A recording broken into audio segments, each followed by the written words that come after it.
एक शाम प्राची टीवी पर सीरियल देख रही होती है। तभी उसकी सास वहां आती है। अरे सीरियल में तो ऐसे मग्न है जैसे आज रात का खाना पड़ोसी आकर बनाएंगे। मुझे पता ही नहीं था आपने अपने बेटे की शादी पड़ोस में भी की हुई है। हैं? मतलब? मतलब इस घर में सारा काम बहू ही करती है, आप तो सिर्फ खर्राटे मारती हैं। अच्छा जी, फिलहाल तो तुम आराम फरमा रही हो, चलो जाओ, ये मेरे टीवी देखने का समय है। आहा, इसीलिए मुझे भगाया जा रहा है। सॉरी, अब तो बिल्कुल नहीं जाऊंगी। प्राची की इस बात पर दोनों सास बहू के बीच टीवी रिमोट के पीछे बच्चों जैसे छीना झपटी शुरू हो जाती है, जिसके बीच श्लोक भी काम से घर वापस आ जाता है। आज मेरी चूहे बिल्ली की जोड़ी किस बात पर झगड़ रही है? अरे तेरे बीवी मुझे टीवी ही नहीं देखने दे रही। अरे तुम्हारी मम्मी मुझे खाना बनाने के लिए फोर्स कर रही है।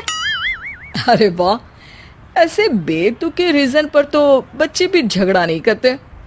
अरे मुझे कुछ मत बोल, सब इसने ही शुरू किया है। हाँ हाँ, जैसे आप तो बहुत दूध की धूली है ना। अरे बस दोनों चुप। प्राची जाओ, खाने की तैयारी करो। और माँ तुम छोड़ो, तुम्हें क्या बोलूं, शांति से अपना सीरियल देखो, मुझे दोबारा लड़ने की आवाज सुनाई नहीं देनी चाहिए।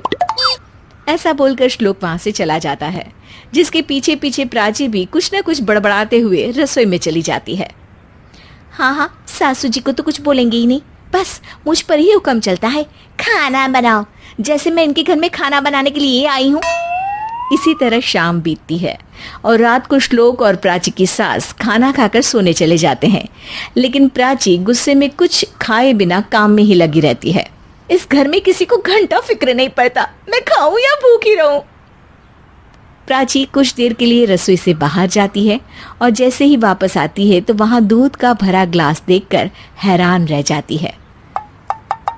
फिक्र पूरी है, बस दिखाना नहीं है। प्राची दूध पीकर सोने चली जाती है और अगली सुबह एक बार फिर सास बहू का कार्टून नेटवर्क स्टार्ट हो जाता है। ये तुमने ही किया है। अरे अजीब जबरदस्ती है, मैं बोल रही हूँ मैंने कुछ नहीं किया। दोनों ने मिलकर पूरे घर को पागल खाना बनाया हुआ है। यहाँ कोई नॉर्मल इंसान तो रह ही नहीं सकता, इसीलिए अब पड़ोसी क्या रिश्तेदार भी घर आने से कतराते हैं। और सुन बेटे, तू भी चंगा, तेरी माँ भी चंगी, तेरी बीवी भी चंगी, रिश्तेदार। हाँ जी, आपको नहीं पता क्या, गंगाधर ही शक्तिमान है, रिश्तेदार ही। हाँ हाँ, बस समझ गया। कभी जानवरों जैसे लड़ेंगी तो कभी जुगलबंदी करेंगी। भाई मैं आप दोनों के बीच में नहीं फंसना चाहता। सास बहू की इस मनमौजी जोड़ी से परेशान होकर श्लोक अपना सिर खुजलाता वहां से चला जाता है।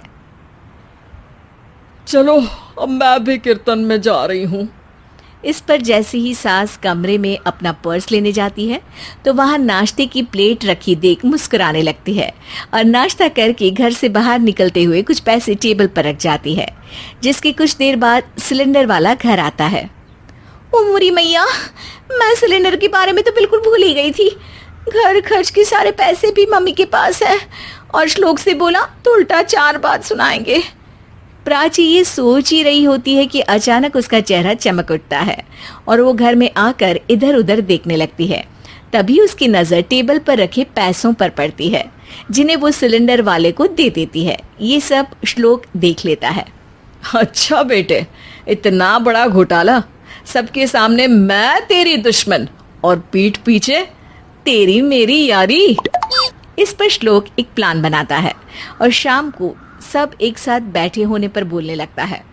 माँ, तुम दोनों की बहुत लड़ाई होती है, इसलिए मैं सोच रहा हूँ कि प्राची को उसके घर छोड़ाऊं, इससे वो भी खुश रहेगी और तुम भी। अचानक श्लोक की ये बात सुनकर सास बहू शौक से उसकी तरफ देखती हैं। अरे ऐसे कैसे घर छोड़ाओगे, मुझे कहीं नहीं जाना। अरे तुमने बोला नहीं पर मैंने सुन लिया, तुम्हें मम्मी के साथ रहना अच्छा नहीं लगता, मुझे पता है।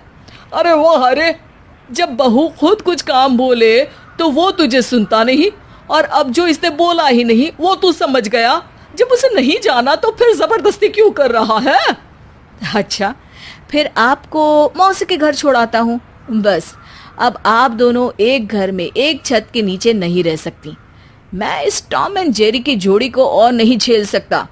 है? ऐसे कैसे नहीं रह सकते? तुम्हें इतनी दिक्कत है तो तुम्हारा बोरिया बिस्तर पैक कर देती हूँ, लेकिन मम्मी जी कहीं नहीं जाएंगी। बिल्कुल यही सुनना था मुझे। अगर दोनों में इतना ही प्यार है फिर हर वक्त ये लड़ाई का नाटक क्यों करती हो? देखा मैंने कैसे माँ किचन में दूध रखती है और तुम उनके लिए कमरे में नाश्ता रखती हो, और कैसे वो पहले ही तुम्हारी दिक्कत समझकर घर में पैसे रखकर बाहर जाती है।